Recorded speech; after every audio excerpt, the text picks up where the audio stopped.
couple months ago, I did kind of the automotive dream road trip, which is go to Scotland and drive an Aston Martin around. But for some of us, we like enduring a little bit different state of misery than driving a plush Aston Martin with cocoa interior around. You're talking the most about Mark beautiful Spence? Country in the world. So for my and Ed Bollion's and Arnie Tomans and Dave Thomans and Ben Wilson's 40th and 50th birthdays, which all happened this year, Ed, Mr. Car Trek, decided that he wanted to kind of recreate this miserable road trip using $1,500 cars or less. That doesn't get you a lot of car It in does 2025. not get you a lot of car Wow. post 2020 at all. And we put together what we deem to be the ultimate road rally. Altima. We're putting the Altima in ultimate. That's because our cars were identifying as big Altima energy. There was actually no Altimas in the entire fleet. There was about 20 cars on this road trip, but we picked the ultimate things that car people would want to do in fantastic cars, right? Porsche GT would be a great car for this type of thing. We started in Atlanta and we went to the Savoy Automobile Museum, which was a fantastic exhibit. Got a tour there by the director, Bruce Patton. And then we drove down to Birmingham, Alabama. And then we had a private track day at Mid Pond Raceway. Then we took some back roads up to the Barber Motorsports Park and Motorcycle Museum, which was out of this world. I am not a motorcycle fanatic, but that museum is absolutely a bucket list item. We even got a tour of the basement thanks to some people working there who were fans of the tall guy on YouTube. That's not me. Then we drove up to Nashville. We did another tour of the Lane Motor Museum, which is a whole bunch of quirky oddball cars. If you think you're an expert on cars, go to the Lane and you'll go, what's that? What's that? What's that? Yes. Never heard of that. It's amazing. Lane is awesome. And again, got a tour of the basement collection thanks to Jeff Lane. And boy, oh boy, it was great. So then we went to a drag strip in Tennessee. I think it used to be called Crossville Dragway. Now I'm not sure what it's called. Anyway, it's owned by a new owner, and we had that place all to ourselves and did drag racing, then drove the Tail of the Dragon and nice. Fontana Dam Road. So like 3 hours of back roads in our garbage cars, and then went to a hoity-toity Concours event in Cashiers, North Carolina. We weren't participating. They didn't allow our cars in, but we saw. Did they even let them into the spectator lot? Be like, no. There was no spectator lot. Oh. This is a small town, like super fancy, kind of like summer home type destination. Okay. So there's no parking lots. You just have to find a place to park somewhere. And the small business parking lots were all like taken up by private groups and, you know, patrons of that place, or like the Corvette Club had rented one out, of course. There's always a Corvette Club, Doug. There's always a Corvette Club. They have their own little show. And then we finished off at this backyard dirt track that was amazing. And we started off at like an autocross drift track. Nice. So we did all of the automotive things you could do, essentially, but with the worst possible cars. And it was the best possible idea ever because you had the worst cars. Because if we did this with Porsche GT cars, we'd be babying them like, mid-pond lap times, comparing lap times to the 10th.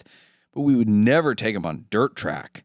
No. And we'd be scared of losing our axle shafts on the drag strip.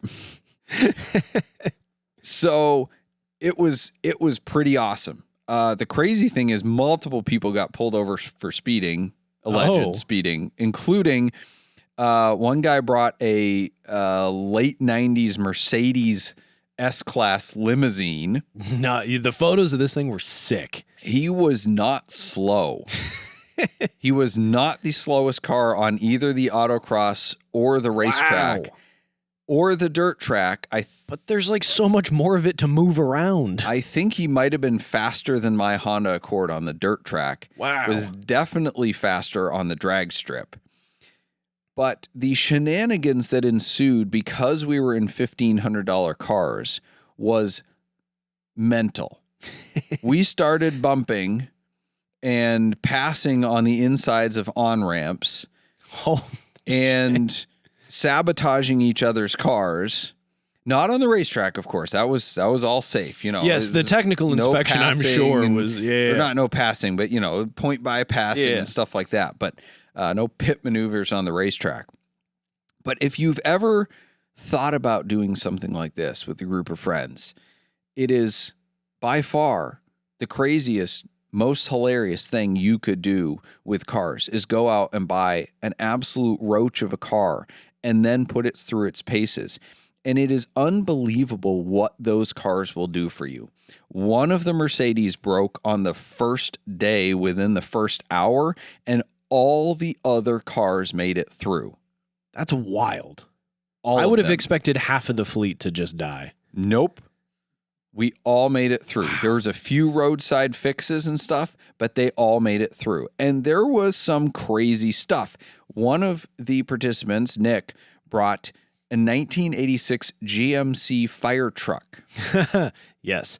The videos of that going around the dirt track are wild. He was drifting it on the road course. Wild. I did race him on the drag strip and lost.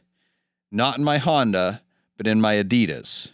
I was ahead of him for like the first 16th of a mile, and then he got up speed, and I realized I was 40 years old. I think if I was 25 again, I could have beat him to the 8th mile mark, but that's neither here nor there. We were bumping, we were breaking each other's windows in to get inside our cars and dump perfume. We were pulling spark plugs and coils and all sorts of things to make cars run improperly. There was a threat to roll my car over on its roof, which never happened. I was kind of disappointed, actually. I had a 2010 Honda Accord 5-speed manual that we painted all black, put a push bar on and a light bar and sirens and PAs. You don't use them on the road. That's how you get away with it. Well, that makes sense. It was red and blue lights, so it was very, very illegal if I decided to use it, but you just don't use it. Gotcha. Nobody thinks a Honda Accord is a real police car. Yeah, that's especially with all the dents in the side from all the Mercedes running into me. The greatest part of all that, well, some of the greatest, but one of the things, Ed had his Audi Bugatti T. From Car Trek. From Car Trek on the Adventure, which he had literally spray painted his interior red to match. Wild. And I took the push bar in the middle of the night, and at the hotel parking lot, I pushed him up onto the grass hill. Nice. And then Pete put his top down, and it rained a lot that night. And Ed was not happy.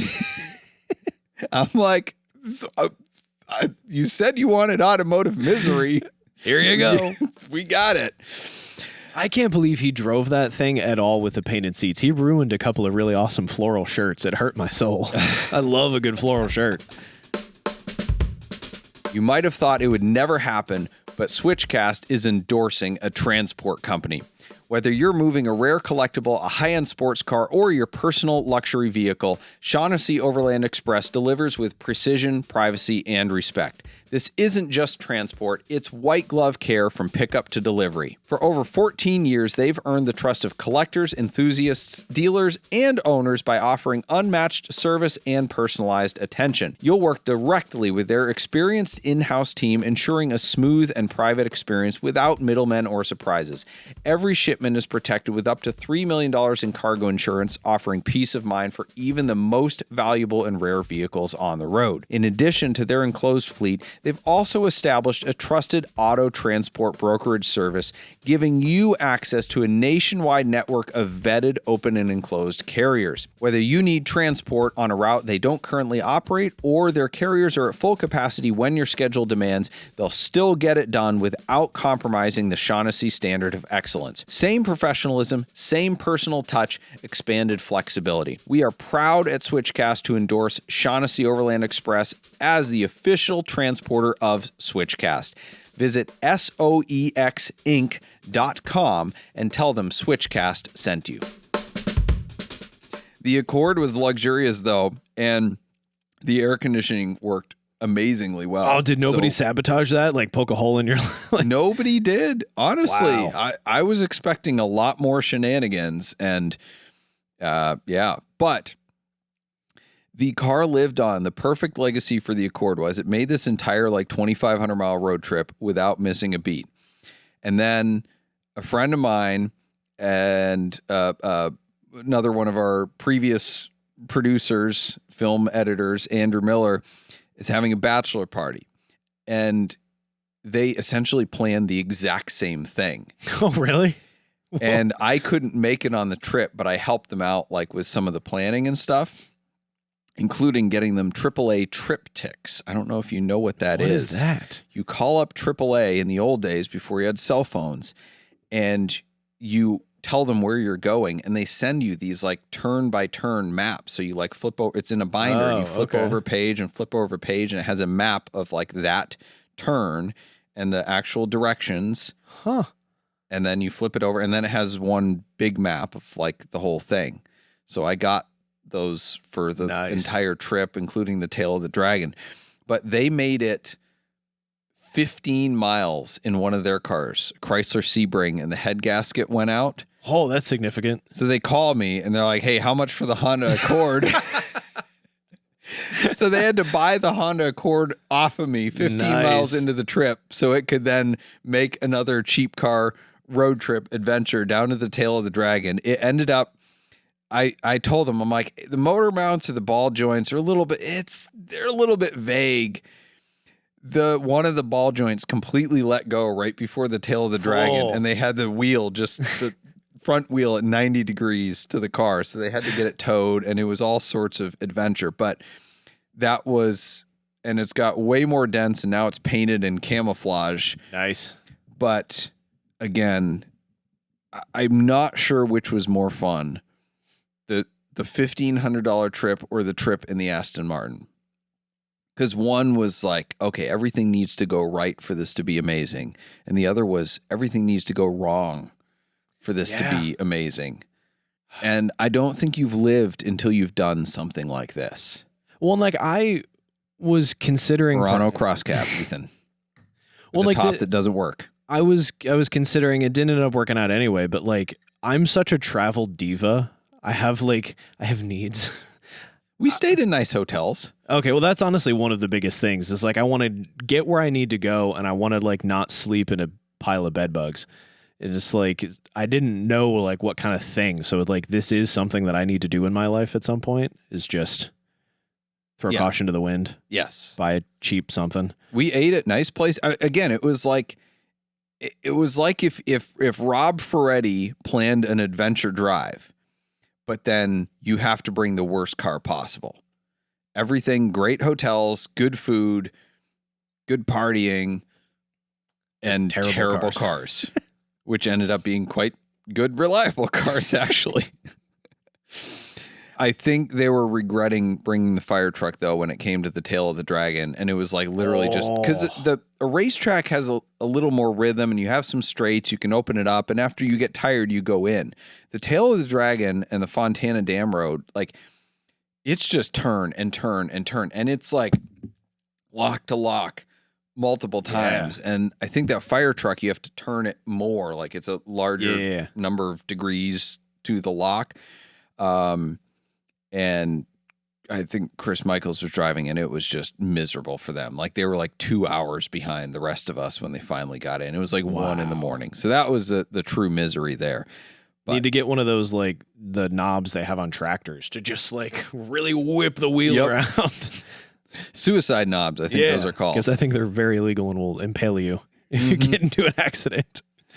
Let's go to the shrewd negotiator. That is somebody trying their darndest to negotiate in ways that are less than helpful, usually. Somebody was sort of interested, I guess, in the very rare eruption green Shelby GT500 that we have listed for sale. Oh, it's such a good green. It is. And it is the only one with a carbon track pack in the country in green. Wow. Rare. One of one. It is one of one for sale. But if you like green, it's not about like, bragging that this is one of 7 or whatever. It's just, if you want green, this is the only one. Yes. And it's a great color. So like, because of the rarity, that dictates the price. So our asking price is a little bit higher. So a guy posts on Facebook, what's she worth? He doesn't call us, never submitted an inquiry, never negotiated, posting on Facebook, asking Facebook's opinion on what a car's worth. And of course, we know that is always a good idea. I'm reading through the comments now, Doug, and these people are geniuses. Yes. We went from the market is tanking maybe 90K to 115 to 125 to 130 to 140K Canadian, which we're not in Canada, so I'm not sure why that matters. Already a 3-owner, I would pay 90 to 95 to the right person. Right. So, yes. And then he said, how about a trade? Somebody else said, how about a trade for a build engine C8 with 900 miles? It's like, guy's not trying to sell it. He's asking for an opinion. Ugly shade of green. What? I have the exact same one with 700 miles on it. Thanks. That was a real helpful comment. Unfortunately, none of these cars are collectible at this point in their lifespan. Give it 50 more years. So, long and short of it is, the internet opinion was 90 to 125,000, which is not helpful in the least bit. No. It's also a pretty significant range. It's like more than an auction house would give you. Yeah. So anyway, I pushed back. I posted in the group, and I'm like, you could get farther by just like contacting us and making an offer. Like, our price isn't going to be changed by what people on the internet's opinions are. And one of the funniest responses is, who are you? What value do you bring to this post? What credibility do you have? None. So good. The poster who thinks he wants to buy this car said, it's called doing research. This 3-year-old third owner car is already priced $20,000 above MSRP. Because the values always go down, Doug. Right. Except they also always go up all the time because everybody's car is an investment. I don't know. I'm like, if you don't want to buy a 3-year-old car, then don't. But like, posting on the internet for people's opinions is not research. Calling an expert is research. Like, well, and all of these people, and I know none of these people listen to the podcast, otherwise they would know not to even consider this. But there's multiple people in here like, oh, this already has 3 owners. How is that possible? It's like, 2 of them were the same guy, which he would know if he actually called the person that was selling it instead of asking the internet's opinion about 3 owners or the price. I mean, we see this all the time on Bring a Trailer. A car sells for $75,000. First comment after, that was stolen. What a deal. Next comment, that was full retail guy overpaid. Yes, every time. Like, people are not experts, and not all opinions are as valid as the other. So when you ask opinions of strangers, you're going to get garbage. It's actually kind of wild if you go to Bring a Trailer listing of a car you know really well, maybe not like the specific car, but like the model, and listen to the comments, read the comments of people speaking very matter-of-factly and also very incorrectly. It's like ChatGPT. Very authoritatively. Yes. Authoritatively wrong. Oh, man. Michael Scott is, an expert, and so is Wikipedia. But, yeah. Anyway, if you want real information, posting on Facebook is not research. But you all knew that already. Mark Johnson has not learned that yet, but I kind of doubt that we're not going to hear from him as a serious inquiry on the car. Probably not. But if you want real information, you can head on down to Switch Cars, which is your Oh, wait, sorry. It's a little early for that. Next one. Solon Spine wants everyone to have a higher quality of life. They specialize in non-surgical options for those who have been told that they need injections or surgery. They offer state-of-the-art techniques that help over 90% of patients become pain-free in just weeks. Starting with thorough medical history and comprehensive examination, you'll work one-on-one with Dr. Hoover to meet all your treatment goals. Their mission is to unleash your body's own healing potential to avoid drugs and surgery. Visit solonspine.com to learn more, located in Solon, Ohio. Thank you for joining us for Switchcast with Doug Tabbitt and Tyler Sanders, produced by Ethan Huffnagel. Switchcast is an automotive entertainment and opinion show, and nothing we say should be taken very seriously. We do not give tax, investment, legal, emotional, or professional advice, and the only licenses we hold are driver's licenses. The opinions expressed on this show are exclusively held by the people pontificating at that moment and do not reflect the values of our producers or sponsors. Our theme music is provided by Emily and Ivory. You can stream their full album on Spotify or SoundCloud. If you like this show, you can stream it in its entirety on your favorite audio podcast platform. Check out switchcast.live for more info.